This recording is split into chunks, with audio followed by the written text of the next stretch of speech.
السلام علیکم، کیسے ہیں آپ سب لوگ؟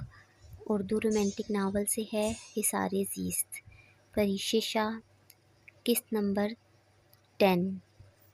میری اجازت کے بغیر میرے ناول کو اپنے کسی بھی گروپ، ویب یا یوٹیوب پر اپلوڈ کرنا سختی سے منع ہے۔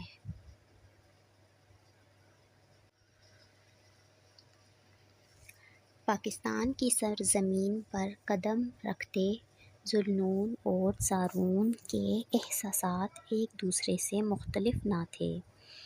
ایک کی آنکھیں پلٹ آنے کی خوشی میں نم تھیں تو دوسرا کسی کی یاد میں اس نمی کو اپنے اندر اتار رہا تھا۔ Welcome sir!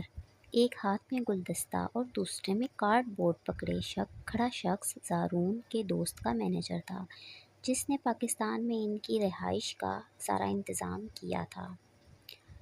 کبیر، سارے لگیج دھیان سے گاڑی میں رکھواؤ، میں اور زی تمہارے ساتھ جائیں گی۔ زوناش، تم چاروں کو لے کر دوسری گاڑی میں۔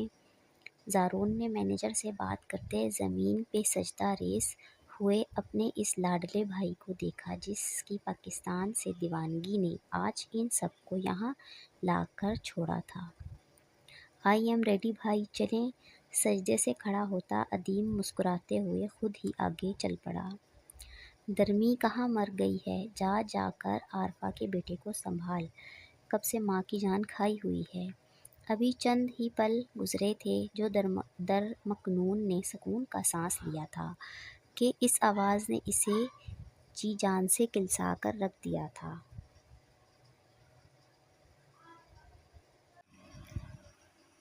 دل تو چاہ رہا تھا کہ جا کر اس خبیث کے بچے کو دو رکھ رکھ کر لگائے، جس نے صبح سے اس کی ناک میں دم کر کے رکھ دیا تھا، پر ہائے یہ نصیب! اپنی اس خواہش کو دل میں دباتے وہ اوپر کی طرف چل دی۔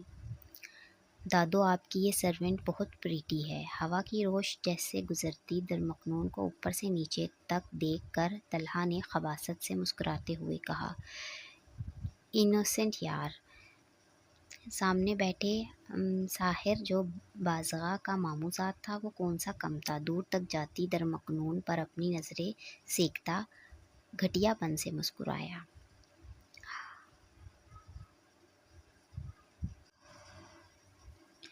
کم آن ساحر، شی جسٹ آ سرونٹ۔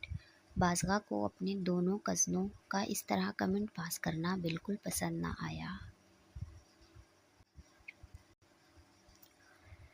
دیکھ کر کہیں تمہارے شایان کا اس پہ دل ہی نہ آ جائے، طلحہ نے کہتے ساتھ ہی بازغا کی کمر پر ہاتھ پھیرا اور ایسا ظاہر کیا جیسے غلطی سے لگ گیا ہو۔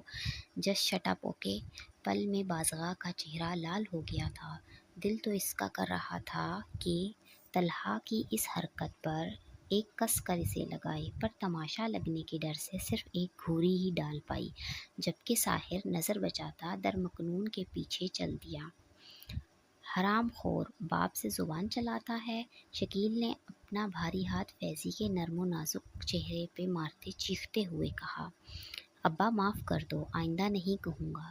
فیضی نے خوف سے کپکپاتے ہاتھ باپ کے آگے جوڑ دیے۔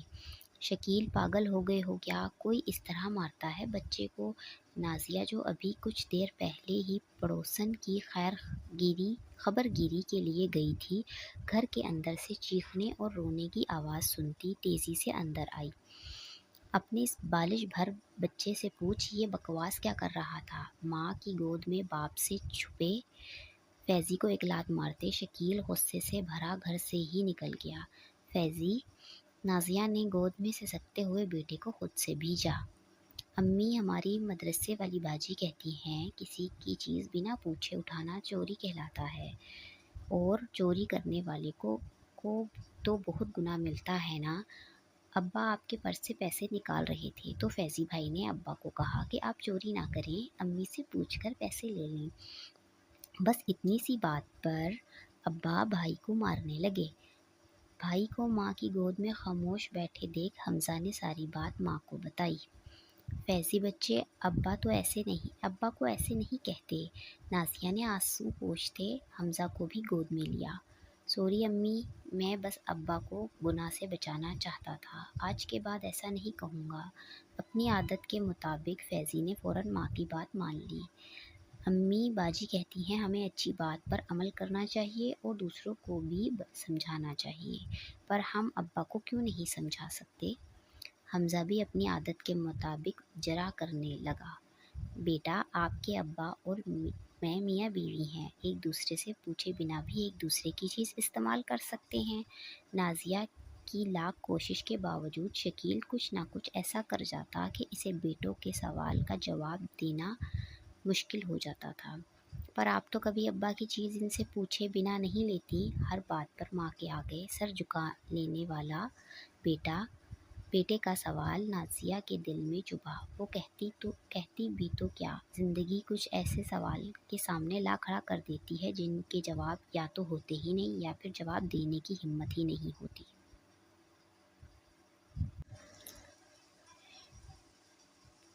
بھائی، ابا کے پاس ہے ہی کیا سوائے سگریٹ کے جو امی لے نہیں سکتی؟ حمزہ ہاتھ میں سپارہ تھامے خاموش ماں بیٹے کو چھوڑتا مدرسے چل دیا۔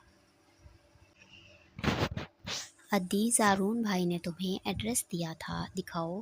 سیکٹر کے باہر گاڑی کے رکتے ہی زوناش نے ادی سے پوچھا، جو پاکستان کی سڑکوں کو ایسے دیکھ رہا تھا جیسے کوئی بہت ہی متوسط قصبے سے پہلی بار شہر آیا ہو۔ وہ حذیفہ شاید تجھے دیا ہے میں نے۔ زوناش کی پہلی آواز تو اس کے کانوں کی رسائی سے محروم رہی، پر دوسری آواز کے ساتھ حاذق کی پڑھنے والی کوہنی نے ادیم کرمانی کو بلبلانے پر مجبور کر دیا۔ نہیں تو میرے پاس تو صرف فوڈ آئٹمز ہیں۔ ہٹلر کی شعلہ بار نگاہوں کو اپنی طرف مڑتے دیکھ حذیفہ نے ثبوت کے طور پر فوراً سے اپنا بیگ کھولا۔ ویئر از ایڈریس ادی؟ زوناش نے دانت کو پیسا، جبکہ دل تو اس کا کر رہا تھا کہ وہ دانتوں کی جگہ ادیم کرمانی کو پیس ڈالے۔ پتہ نہیں بھائی، میرے خیال سے میں پاکستان دیکھ رہا تھا تو شاید کھڑکی سے باہر گر گیا۔ عافیت اسی میں تھی کہ وہ اپنی غلطی مان لیتا، اس لیے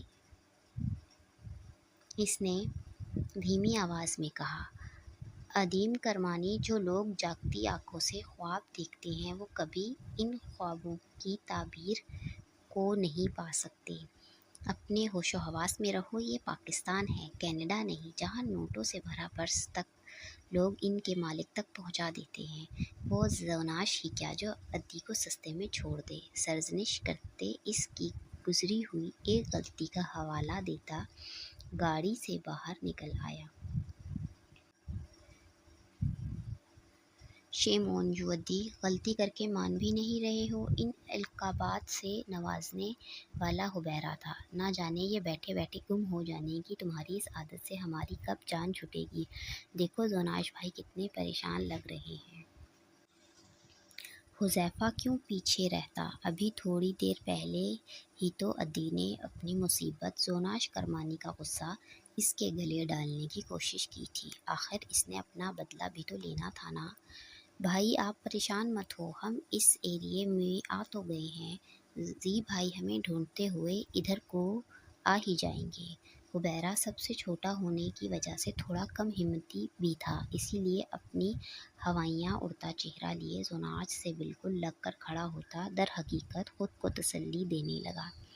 جگر میں اپنے لیے نہیں، بھائی کا سوچ کر پریشان ہو رہا ہوں، وہ ہمیں وہاں نہ دیکھ کر پریشان ہو جائیں گے۔